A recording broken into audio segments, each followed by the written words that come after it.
All right, today we're going to look at a structure that honestly just messes with your mind. The Kailasa Temple at Ellora, India. It's not just some amazing piece of architecture, it's a genuine mystery, and we are going to figure out how it was made. So let's just jump right into the big puzzle here. I want you to forget everything you think you know about how to build something. See, the Kailasa Temple wasn't built up stone by stone. No, it was revealed by taking a mountain apart. So how on earth do you even begin to do that? And this is the whole idea in just 3 words. Every single pillar, every statue, every hallway you see was once part of the solid basalt cliff that it's still attached to. It's a work of subtraction, not addition.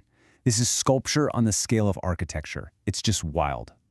To really get our heads around this, we first need to appreciate the sheer, mind-boggling scale of this project. I mean, it's a feat that feels like it borders on the impossible, even if we were to try it today with all our modern tech. So let's get a key term down. The temple is what's called a megalith. But here's the thing, it's not just any megalith, it is the largest one on the entire planet. That means the whole complex, the main shrine, the gates, the pillars, it's all one single, continuous piece of rock. So just how big are we talking? Well, at its highest point, the temple stands 32.6 meters tall from the courtyard floor. To put that into perspective for you, that's about the same height as a 10-story building. A 10-story building, carved, not built, from a single stone. Let that sink in.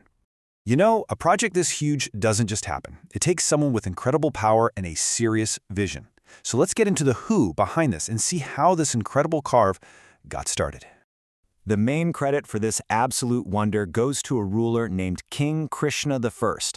He was part of the Rashtrakuta dynasty back in the 8th century, and we know this because of 2 ancient copperplate inscriptions that basically say he created a structure so amazing that even the gods were stunned by it. But you know, history is never that simple, is it? While the inscriptions give the big shout out to Krishna I, some experts think the work might have started under the king before him, Dante Durga. And it seems pretty likely that later kings kept adding to it, making this a true multi-generational achievement. Okay, now for the main event. How did they actually pull this off? This is where we get to the real genius of the temple's creators. It's a process that completely flips our whole idea of building on its head. Let's really break this down. Normal building is additive, right? You lay a foundation and you build up, brick by brick. But here, they did the exact opposite. They started with the roof and carved down. Now, why would they do that? Well, think about it. With this kind of dense volcanic rock, trying to build traditional scaffolding and haul stones up was pretty much impossible. So, they completely inverted the process. Instead of bringing stones to the site, they just took away all the stone that wasn't the temple. It's a revolutionary idea born out of pure necessity. So, what did this look like in practice? It was basically a 3-step process. First, incredible planning. There was absolutely zero room for error. One bad swing of a chisel and a whole section could be ruined. Second, they dug these enormous trenches straight down into the mountain, which isolated the huge block of rock that would become the temple. And third, and this is the truly brilliant part, teams of sculptors started at the very top, carving their way down, finishing the roof before they'd even begun on the ground floor. And get this, there's even a legend that might give us the name of the master architect, Kailasa. The story goes that the king's queen made a vow not to eat until she could see the top of the new temple. Now, most architects told her it would take months, maybe years, but Kailasa promised she'd see it in just 1 week. And by starting from the top, he carved the temple's highest point, the Shikara, first, which allowed her to break her fast. It's a great story that perfectly captures this top-down genius. So that's the how.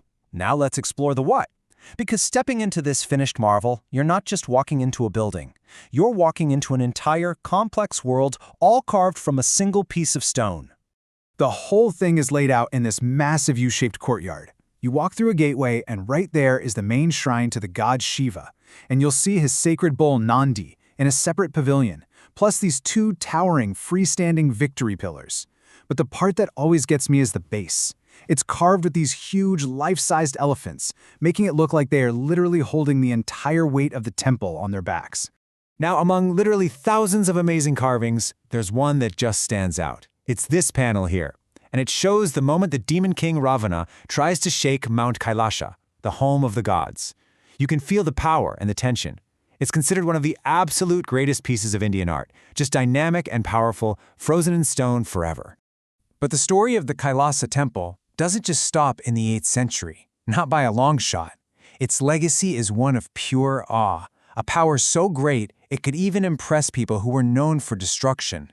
Let's jump forward in time to the 17th century and talk about the Mughal Emperor Aurangzeb. Now, he has a historical reputation, and it's for destroying Hindu temples. So you can imagine when he and his army showed up at Ellora, people probably expected the worst. But that is not what happened. This is what he wrote. In his own memoirs, Aurangzeb, the man known as a temple destroyer, was completely captivated.